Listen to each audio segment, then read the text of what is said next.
Hello दोस्तों, एक बार फिर से आपका स्वागत है मेरे यूट्यूब चैनल KRC, जहां सिलेक्शन एक जिद है। तो दोस्तों, आप सभी का बहुत बहुत स्वागत है मेरे यूट्यूब चैनल पे। तो आशा करता हूं कि आप सभी की पढ़ाई बहुत अच्छे से हो रही होगी। तो चलिए, आज मैं आप लोगों के लिए लेकर आया हूं पॉलिटी का बेहतरीन टॉपिक, नीति निर्देशक एवं मूल्य कर्तव्य। तो आज हम इसके बारे में चर्चा करेंगे। तो चलिए, आज का पहला टॉपिक है नीति निर्देशक तत्व संविधान के किस भाग में उल्लेखित है।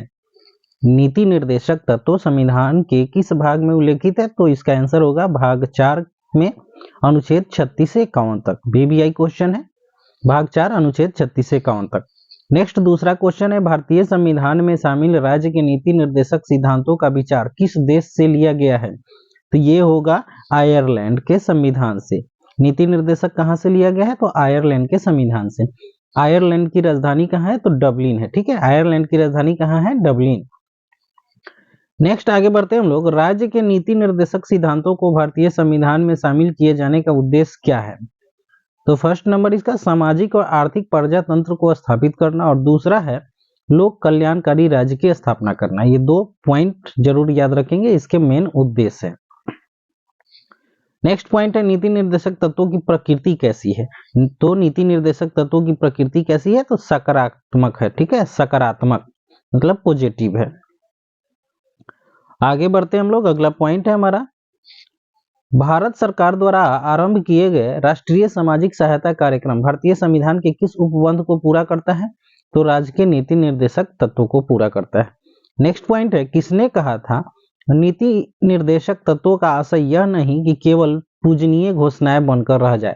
तो ये जो कथन है, ये डॉक्टर भीमराव अंबेडकर जी ने कहा था। BBI क्वेश्चन है ये आपके एग्जाम के व्यू से। अगला पॉइंट है, किसने नीति निर्देशक तत्वों को संविधान का मूल आत्मा कहा था? BBI question. मूल आत्मा जो कहा था वो ग्रेनविल ऑस्टिन ने कहा था। BBI question. अगला पॉइंट है, भाग 4 के किस अनुच्छेद में राज्य की परिभाषा दी गई है? तो अनुच्छेद 36। राज्य की परिभाषा किस में दिया गया है? अनुच्छेद 36 में। नेक्स्ट पॉइंट है, संविधान के किस अनुच्छेद में उल्लेख मिलता है कि नीति निर्देशक तत्व न्यायालय द्वारा प्रवर्तनीय नहीं है? तो अनुच्छेद 37। अनुच्छेद 37। नेक्स्ट पॉइंट, भारत के कल्याणकारी राज्य होने का विचार संविधान में कहाँ पाया जाता है? तो संविधान की प्रस्तावना तथा राज्य के नीति निर्देशक तत्वों में ये पाया जाता है। अगला पॉइंट है आपका, राज्य के नीति निर्देशक तत्व को सहज अध्ययन के लिए किन भागों में विभाजित किया गया है? तो एक है समाजवादी, दूसरा गांधीवादी, और तीसरा उदार बौद्धिकतावादी। ठीक है। नेक्स्ट पॉइंट, संविधान का कौन सा भाग देश के शासन के लिए आधारभूत है? देश के शासन के लिए आधारभूत है भाग 4, राज्य के नीति निर्देशक तत्व। ठीक है। नेक्स्ट पॉइंट है, भारतीय संविधान का कौन सा अनुच्छेद निर्देशक तत्वों का मूल मंत्र तथा मर्म कहा जाता है? BBI question. तो 38, अनुच्छेद 38। अगला पॉइंट है, राज्य लोक कल्याण की अभिवृद्धि के लिए सामाजिक व्यवस्था बनाएगा, इसका उल्लेख संविधान के किस अनुच्छेद में किया गया है? तो अनुच्छेद 38 में। नेक्स्ट है, नीति निर्देशक तत्वों के संबंध में प्रमुखतः कौन सी बात उल्लेखनीय है? फर्स्ट पॉइंट है, कानून बनाते समय इन तत्वों का प्रयोग करना राज्य का कर्तव्य होगा। दूसरा पॉइंट है, नीति निर्देशक तत्व देश के शासन में मूलभूत स्थान रखते हैं। और तीसरा पॉइंट है, इन तत्वों को न्यायालय द्वारा लागू नहीं किया गया। इन तत्वों को न्यायालय द्वारा लागू नहीं किया जा सकता है। आगे बढ़ते हैं हम लोग नेक्स्ट पॉइंट की तरफ। दूसरा पॉइंट है आपका, अगला क्वेश्चन, सभी नागरिकों को आजीविका के पर्याप्त साधन प्राप्त करने का अधिकार भाग 4 के किस अनुच्छेद में मिलता है? तो अनुच्छेद 39 के क में। अनुच्छेद 39 के क में। नेक्स्ट है, भाग 4 के किस अनुच्छेद में समान कार्य के लिए समान वेतन का उल्लेख है? समान कार्य के लिए समान वेतन 39 के घ में है। ठीक है, 39 के घ में। और क में क्या है? सभी नागरिकों को आजीविका के लिए पर्याप्त साधन प्राप्त करने का अधिकार जो है भाग 4 के अनुच्छेद 39 के क में है। और समान कार्य के लिए समान वेतन का उल्लेख भाग 4 के 39 के घ में है। ठीक है, ये चीजें याद रखें, क ख ग में क्या है, क्योंकि आजकल के एग्जाम में सीधे 39 नहीं पूछेगा, 39 के क में क्या है, ग में क्या है, घ में क्या है। ठीक है। नेक्स्ट है, संसद द्वारा समान पारिश्रमिक अधिनियम 1976 1976 संविधान के किस अनुच्छेद के अनुसरण में पारित किया गया, तो अनुच्छेद 39 के घ, अनुच्छेद 39 का घ। नेक्स्ट है अगला क्वेश्चन आपका, समान न्याय एवं निःशुल्क विधि सहायता, समान न्याय एवं निःशुल्क विधि सहायता का प्रावधान संविधान के किस अनुच्छेद में किया गया है, तो अनुच्छेद 39 का ए, 39 मतलब 39। नेक्स्ट है संविधान का अनुच्छेद 39 च किस वर्ग के संबंध में निर्देश देता है, तो बालकों के कल्याण के लिए, VVI क्वेश्चन, बालकों के कल्याण के लिए। तो ये सारे जो अनुच्छेद है क ख ग घ में, इसको ध्यान से याद रखेंगे, एग्जाम में आजकल ऐसे ही पूछे जा रहे हैं। अगला पॉइंट है ग्राम पंचायतों के संगठन का प्रावधान किस अनुच्छेद के अंतर्गत आता है, तो अनुच्छेद 40। कुछ दशाओं में काम, शिक्षा और लोक सहायता पाने का अधिकार संविधान के किस अनुच्छेद में मिलता है, तो अनुच्छेद 41 में। अगला पॉइंट है भारतीय संविधान के किस अनुच्छेद के अंतर्गत प्रावधान किया गया है कि राज्य काम की न्याय संगत और मनोचित दशाओं को सुनिश्चित करने के लिए तथा प्रसूति सहायता के लिए उपबंध करेगा, तो अनुच्छेद 42 के तहत, अनुच्छेद 42 के तहत। आगे बढ़ते हैं हम लोग। अगला पॉइंट है मातृत्व सुरक्षा हेतु सहायता का उपबंध किस अनुच्छेद में किया गया है, तो अनुच्छेद 42। अगला पॉइंट है सर्वोच्च न्यायालय ने किस वाद में अभिनिर्धारित किया कि समान कार्य के लिए समान वेतन का सिद्धांत मूल अधिकार नहीं नीति निर्देशक तत्व है, रणधीर सिंह बनाम भारत संघ 1942, रणधीर सिंह बनाम भारत संघ 1942। नेक्स्ट है मनरेगा कार्यक्रम संविधान के किस अनुच्छेद के अंतर्गत शुरू किया गया, तो मनरेगा कार्यक्रम संविधान के अनुच्छेद 43 में शुरू किया गया। नेक्स्ट है कुटीर उद्योगों के विकास की बात संविधान के किस अनुच्छेद में की गई है, तो कुटीर उद्योग के विकास की बात संविधान के अनुच्छेद 43 में शुरू की गई, 43 में। नेक्स्ट है किस संविधान संशोधन के माध्यम से श्रमिकों के प्रबंधन में भागीदारी सुनिश्चित की गई है, श्रमिकों के प्रबंधन में भागीदारी सुनिश्चित की है 42वें संविधान संशोधन द्वारा, 42वें संविधान संशोधन द्वारा। अगला पॉइंट है आपका 42वें संविधान संशोधन द्वारा कौन सा सिद्धांत राज्य के नीति निर्देशक तत्व में जोड़ा गया था, तो उद्योगों के प्रबंधन में कामगारों की सहभागिता, ये भी शब्द जोड़े गए थे। नेक्स्ट है किस अनुच्छेद के माध्यम से श्रमिकों की प्रबंधन में भागीदारी सुनिश्चित की गई है, तो अनुच्छेद 43 के क। अगला पॉइंट है सहकारी समितियों का उन्नयन संविधान के किस अनुच्छेद में किया गया, सहकारी समितियों का उन्नयन संविधान के किस अनुच्छेद में किया गया, तो अनुच्छेद 43 के ख में, 43 के ख। नेक्स्ट है सहकारी समितियां किस संविधान संशोधन के माध्यम से नीति निर्देशक तत्वों में जोड़ी गई है, तो 97वां मतलब 97वां संविधान संशोधन 2011 के द्वारा जोड़ी गई है। अगला पॉइंट है आपका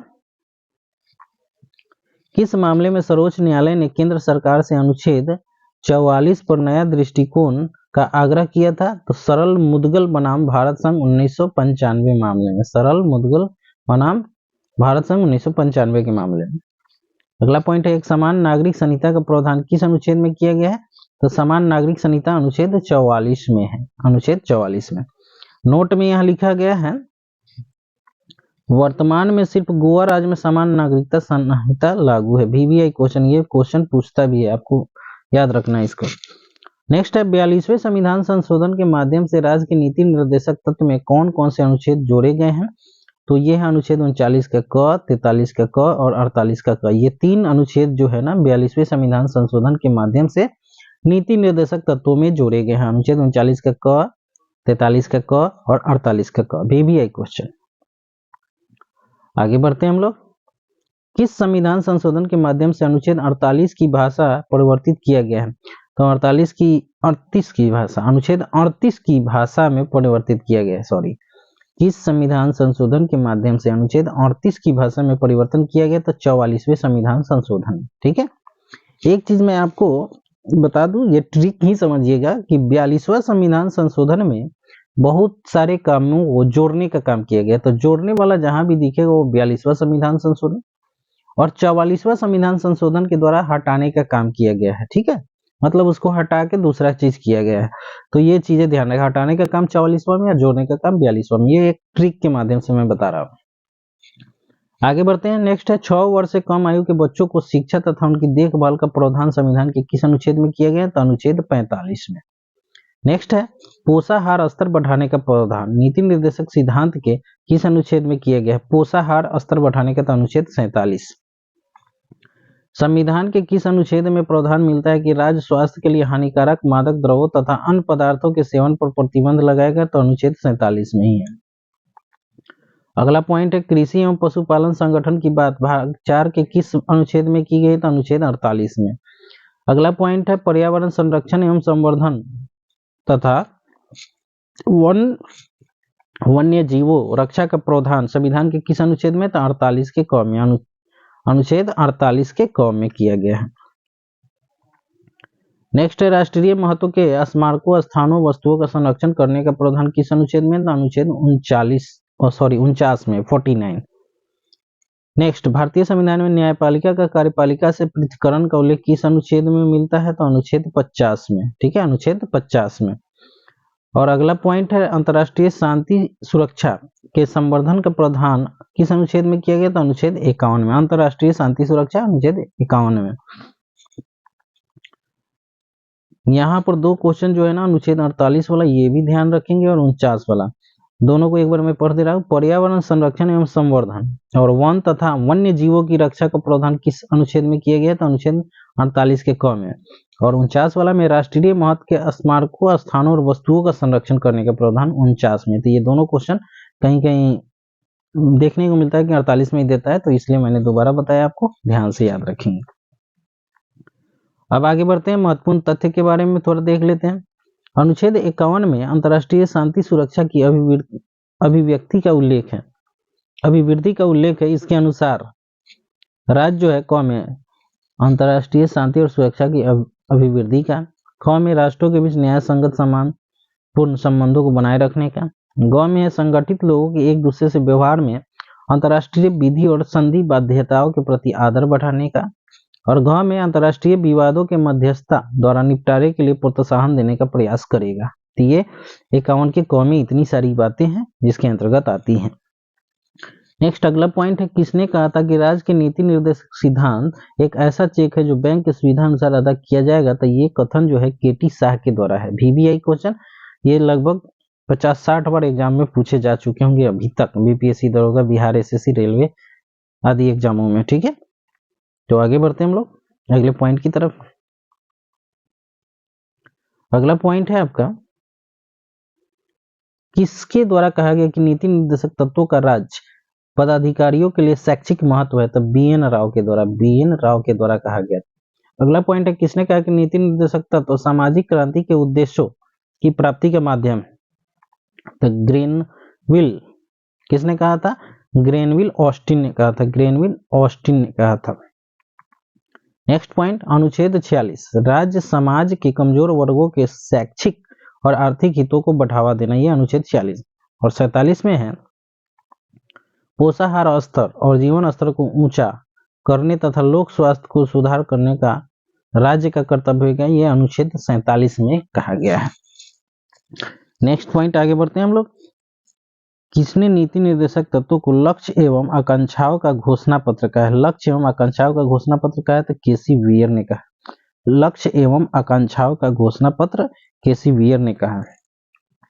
अगला पॉइंट है किसने नीति निर्देशक तत्वों को कर्मकांडी आकांक्षा कहा है? तो सर आइवर जेनिंग्स ने कहा है, सर आइवर जेनिंग्स ने कहा है। तो ये क्वेश्चन आपको बहुत कम ही बुक में मिलेंगे, तो ध्यान से आप लोग इसका या तो नोट्स तैयार कर ले, नहीं तो इसे बार बार देखिए। अगला पॉइंट है भारतीय संविधान के किस भाग को लागू करने के लिए विधान की आवश्यकता होती है? तो भाग 4 नीति निर्देशक तत्वों को। अगला पॉइंट है राज्य के नीति निर्देशक सिद्धांतों में किसके बारे में संविधान शांत है? प्रौढ़ शिक्षा के बारे में, प्रौढ़ शिक्षा के बारे में। अगला पॉइंट है संविधान के किस भाग में आर्थिक न्याय को संविधान का लक्ष्य घोषित किया गया है? प्रस्तावना और नीति निर्देशक सिद्धांत, प्रस्तावना और नीति निर्देशक सिद्धांत में। नीति निर्देशक तत्वों में आर्थिक लोकतंत्र का विचार किसने दिया था? तो BR अम्बेडकर ने। आर्थिक लोकतंत्र का विचार किसने दिया था? BR अम्बेडकर ने। अगला पॉइंट है आर्थिक क्षेत्र में समाजवाद का विचार किसने दिया था? पनिक्कर ने, पनिक्कर ने। भारतीय संविधान में नीति निर्देशक तत्वों का प्रावधान किसके लिए किया गया है? तो सरकार के लिए किया गया, सरकार के लिए किया गया है। नेक्स्ट किस संविधान संशोधन के द्वारा 6 से 14 वर्ष के बालकों के लिए शिक्षा का प्रावधान मौलिक अधिकार बन गया है? तो 86वां संविधान संशोधन 2002 के द्वारा। कहीं की भूल चूक से कुछ बोलने में गलती हो जाती है तो उसके लिए माफी चाहूंगा, लेकिन आप लोग ध्यान से गौर से देखिएगा कि लिखा क्या हुआ है, कभी कभी ऐसा हो जाता है। नेक्स्ट, किस संविधान संशोधन द्वारा अनुच्छेद 31 के ग को भारतीय संविधान में जोड़ा गया था? तब 25वां संविधान संशोधन। ठीक है, बीबीआई क्वेश्चन। अब नीति निर्देशक तत्व और मूल अधिकारों में क्या अंतर है, उसके पॉइंट को हम लोग देख देते हैं। चलिए, तो पहला पॉइंट है, मूल अधिकार व्यक्तियों को दिया गया अधिकार है, जबकि नीति निर्देशक तत्व राज्यों को सौंपे गए दायित्व है। ठीक है, समझ गए। दूसरा पॉइंट है, मूल अधिकार न्यायालय द्वारा परिवर्तनीय है, परिवर्तन हो सकता है, जबकि नीति निर्देशक तत्व अपरिवर्तनीय, मतलब इसमें कोई बदलाव नहीं हो सकता। तीसरा, मूल अधिकार में राजनीतिक लोकतंत्र का आदर्श निहित है। ठीक है ना, जबकि नीति निर्देशक तत्व में सामाजिक और आर्थिक लोकतंत्र का आदर्श निहित है। अगला पॉइंट, मूल अधिकारों का स्वरूप सामान्यतः नकारात्मक है, जबकि नीति निर्देशक तत्वों का स्वरूप सकारात्मक है। इसको भी समझ गए। अगला पॉइंट है, आपातकाल के समय मूल अधिकार निलंबित किए जा सकते हैं, जबकि नीति निर्देशक तत्वों पर किसी भी प्रकार का निबंधन नहीं लगाया जा सकता है। तो समझ गए ये अंतर, तो इस चीज को भी याद रखेंगे। अगला पॉइंट है, किसने कहा कि नीति निर्देशक तत्व भारतीय संविधान की अनोखी विशेषता है, इसमें एक कल्याणकारी राज्य का लक्ष्य निहित है? ये भीमराव अंबेडकर जी के द्वारा कहा गया था, बीबीआई क्वेश्चन। नेक्स्ट है, किस वाद में उच्चतम न्यायालय ने कहा कि नीति निर्देशक तत्व बहुमत की लघु इच्छा का प्रतीक नहीं है, बल्कि राष्ट्रीय तार्किक अनुशीलन के परिणाम है? ये गोपालन बनाम मद्रास राज्यवाद में ये कथन कहा गया था।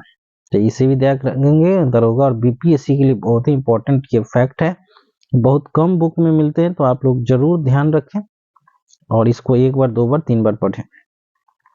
अगला पॉइंट है आपका, किस वाद में स्पष्ट किया गया कि भाग 3 तथा भाग 4 के मध्य संतुलन संविधान का आधारभूत ढांचा है? मिनर्वा मिल्स बनाम भारत संघ के वाद में कहा गया था। इससे तो एक क्वेश्चन एकदम बीपीएससी दरोगा में पूछना ही पूछना है, कोई भी पीसीएस का एग्जाम हो 100% इससे क्वेश्चन पूछे जाते हैं। किस संविधान संशोधन द्वारा सभी नीति निर्देशक तत्वों को अनुच्छेद 14, 19 और 31 पर वरीयता दी गई? तो 42वां संविधान संशोधन 1976 में संशोधन हुआ था इसमें। नेक्स्ट है, किस मामले में उच्चतम न्यायालय ने 42वें संविधान संशोधन की धारा 4 को अवैध घोषित किया था? तो मिनर्वा मिल्स बनाम भारत संघ 1980। नेक्स्ट है, नीति निर्देशक तत्व 9 वर्ष के प्रथम दिन पास किए गए प्रस्ताव जैसा है, किसने कहा था? तो संविधान सभा के सदस्य नसीरुद्दीन ने कहा था। संविधान सभा के सदस्य थे नसरुद्दीन, उन्होंने ये कहा था। अगला पॉइंट है, भारतीय संविधान निर्माताओं के मन तथा आदर्शों की झलक कहाँ मिलती है? तो राज्य के नीति निर्देशक तत्वों में। नेक्स्ट है, राज्य के नीति निर्देशक तत्वों को लागू करने का कर्तव्य किसका है? तो राज्य का है। अगला पॉइंट है, न्यायालय के किस वाद में केंद्र तथा राज्यों को स्पष्ट निर्देश दिया गया कि बाल श्रम को तत्काल समाप्त कर उसके पुनर्वास तथा कल्याण की व्यवस्था की जाए? तो ये कहा था एमसी मेहता बनाम तमिलनाडु राज्य 1986 में। अगला पॉइंट है, किसने कहा कि कोई लोकप्रिय मंत्रिमंडल संविधान के चतुर्थ भाग के उपबंधों का उल्लंघन करने का दुस्साहस नहीं करेगा? अल्लादी कृष्णस्वामी अय्यर ने कहा था। किसने नीति निर्देशक तत्वों को संविधान की आत्मा कहा था? तो ये जी ऑस्टिन ने कहा था। जी ऑस्टिन, ये दूसरी बार क्वेश्चन आ गया, आप लोगों को याद ही होगा। नेक्स्ट पॉइंट है आपका, संविधान संशोधन द्वारा नीति निर्देशक तत्वों में शामिल अनुच्छेद। देखिए 42वां संविधान संशोधन में कौन कौन से अनुच्छेद जोड़े गए थे? तो अनुच्छेद 39 का उपखंड च बालकों के स्वस्थ विकास के अवसर एवं सुविधाएं तथा नैतिक एवं आर्थिक परित्याग से रक्षा। अनुच्छेद 39 का क समान न्याय और निःशुल्क विधिक सहायता। अनुच्छेद 43 का उद्योग के प्रबंधन में कामगारों का भाग लेना। अनुच्छेद 48 का पर्यावरण, वन तथा वन्य जीवों की रक्षा। ये चीजें जो है ना 42वें संविधान संशोधन जो है उसके तहत नीति निर्देशक तत्व में ये सारे अनुच्छेद जोड़े गए थे, इसको ध्यान से याद रखेंगे। ठीक है, नेक्स्ट है अगला पॉइंट है कि 44वें संविधान संशोधन अधिनियम द्वारा 1978 द्वारा क्या क्या, तो अनुच्छेद 38 के 2 राज्य आय की असमानताओं को कम करने का प्रयास करेगा तथा प्रतिष्ठा, अवसर एवं सुविधा की असमानता को समाप्त करेगा, तो ये खत्म कर दिया गया था। 86वें संविधान संशोधन अधिनियम 2002 के द्वारा क्या किया गया, अनुच्छेद 45 का प्रतिस्थापन किया गया। 97वें संविधान संशोधन अधिनियम 2011 के द्वारा क्या किया गया, 43 के ख सहकारी समितियों का गठन, संचालन, नियंत्रण एवं प्रबंधन किया गया था। तो ये फैक्ट बहुत ही कम बुक में मिलते हैं, जो आपको यहाँ मिल रहा है, तो जरूर इसको देखें, पढ़े, लाइक करें, शेयर करें और जितना हो सके बार बार नोट्स तैयार कर ले कि आपको बार बार वीडियो न देखना पड़े। अगला पॉइंट है राष्ट्रीय सामाजिक सहायता कार्यक्रम कब प्रारंभ किया गया था, तो 15 अगस्त 1995 को। 15 अगस्त 1995 को